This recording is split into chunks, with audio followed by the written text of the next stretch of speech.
శ్రీ ప్రత్యంగరీ దేవి నమ. చాలామంది ఆడపిల్లలు ఇబ్బంది పడుతూ ఉంటారు.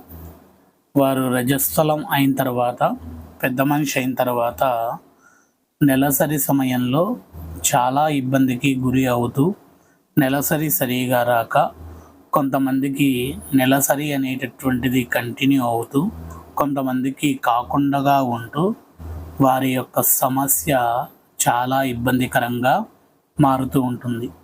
కొంతమంది అయితే గ్రహ దోషాలు ఏమైనా ఉన్నాయేమో అని చెప్పి శాంతి కార్యక్రమాలు నిర్వహిస్తారు. మరికొంతమంది అయితే నెలలు సంవత్సరాలు తరబడి ట్రీట్మెంట్ తీసుకుంటూ ఉంటారు. వారికి ఎటువంటి ఫలితం అనేది అందకుండా ఉంటూ ఉంటుంది. ఇటు ట్రీట్మెంట్ తీసుకున్నా లేదు శాంతి కార్యక్రమాన్ని నిర్వహించినా వారికి ఎటువంటి